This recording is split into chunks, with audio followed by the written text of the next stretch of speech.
Pero mga guys, itong mga yan, ingay-ingay nitong ano ito, nagtatanim ng pala ito. Ang ingay-ingay nito, tingnan mo. O, tingnan nyo ito. Ito nagpapatanim ng palay dito mga guys. Patanim ng palay si Kanor. Kanor Dumasig. Ito yung dinala namin pagkain. Yung binili namin kanina, binidyoan ko yun. Kasama ko si Sandy. Ito, binidyoan ko yung binili namin na 45 days. Ito linuto namin kanina. Kaya ito yung ano. At ayan, umalis si Icol. Yun, ayaw magparitrato si Icol. Ayan. Si yung dito sa kabila ng alaga ng mga mga igon, yung tinatawag na kal.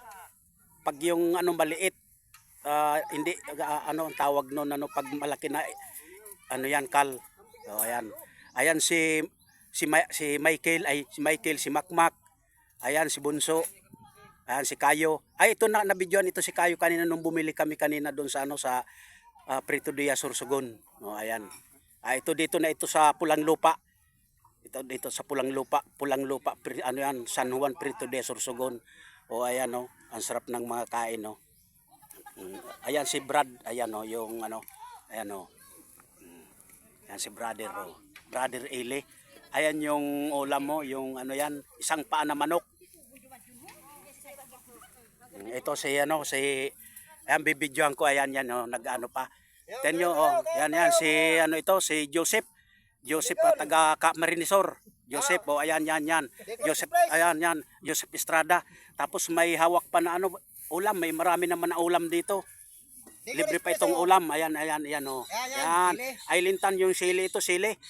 Ito yung paborito ng mga taga-ibang bansa. Yan. Ayan sili. Ayan sige, bibidyoan ko naman yung iba dito. Ayan. Bibidyoan ko itong view. Yan. Ayan yung view. Ayan. Ulitin ko ulit si Kayo, yung kasama ko kanina nagbili ng ulam. Ayan si Ninoy. Si Ninoy. Kumakain. Pinsan ko rin ito. Ayan yan yung Ayan. Bibidyoan natin yung yung ulam. Bibidyoan ko mga guys. Ito yan. Yan si Ninoy kumukuha ng Kumukuha ng ulam. Ayan. Ito yung mga ayan. Sobrang Kinukutaw pa, naghahanap ng ulam na yung mas malaki. Ayan. Nahiya yata, nahiya. Sabaw yung yung sabaw yung kinuha. Ayan. Sabaw yan. Ayan. Ayaw busing yan, ayan. Kinukutaw. Ayan. Ayan. Kinukutaw. Ito ang bibidyoan natin ito. Huwag ka lang maingay, Tina. Ako nagbablog. Ayan si si Unad. Anak ni ex-kapitan. Hello guys. Hello. Ayan si Itit. Pag pag sinasama ko sa pag natutumba, wala, parang bumagsak na isang kalabaw. Ayan. Ayan. Si Rustom. Ayan si Makmak. Nandun pa yung isa, ang pupogi Kasing pogi ko. Ayan. Ayan kung may dugi-dugi.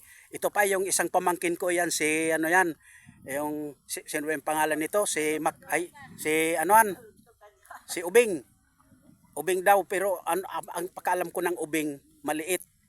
Yan malaki, may asawa na nga. Yan si Tina yung asawang taga Bisaya. Yan. Ayan. Ayaw magpakita ng mukha. Ayan.